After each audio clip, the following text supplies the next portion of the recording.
திரைப்பட ரசிகர்கள் தலைமேல் வைத்து கொண்டாடிய உதயம் தியேட்டரின் தற்போதைய நிலைமை ரசிகர்களை பெரும் சோகத்தில் ஆழ்த்தியுள்ளது. நிரந்தரமாக மூடுவிழா காணவிருக்கும் உதயம் தியேட்டர் குறித்து விவரிக்கிறது இந்த சிறப்பு தொகுப்பு. இந்த தொகுப்போடு 6 மணி செய்திகளும் நிறைவு பெற்றன. அண்மை செய்திகளுக்காக தொடர்ந்து காணுங்கள் நியூஸ்7 தமிழ். பண்டிகை என்றாலே கொண்டாட்டம்.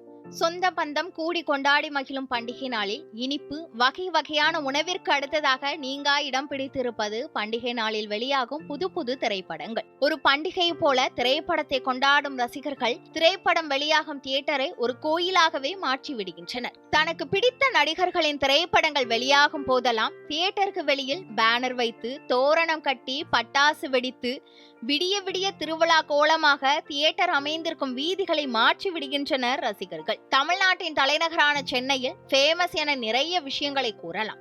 அப்படி குறிப்பிடத்தக்க பகுதிகளில் ஒன்றாக அசோக் பில்லரை சொல்லலாம். அந்த அசோக் பில்லருக்கே அடையாளமாக இருப்பதுதான் உதயம் தியேட்டர்.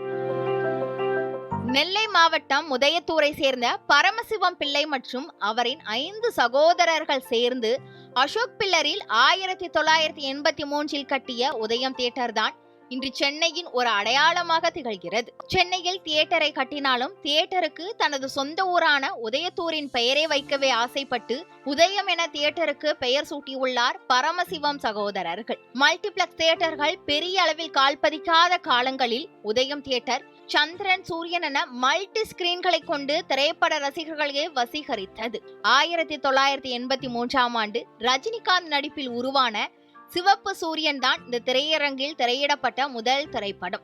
குறிப்பாக 90களில் இந்த தியேட்டர் ஆனது விஜய் அஜித் ரசிகர்களின் கோட்டையாக மாறி அவர்களை பாக்ஸ் ஆபீஸ் கிங்காக மாற்றியது. அஜித் நடிப்பில் வெளியான ஆனந்த பூங்காட்சி திரைப்படத்தில் அமைந்திருக்கும் உதயம் தியேட்டரில் பாடல் ஒன்று போதும் உதயம் தியேட்டரின் பிரபலத்தை இன்று வரை நாம் நினைவு கூற.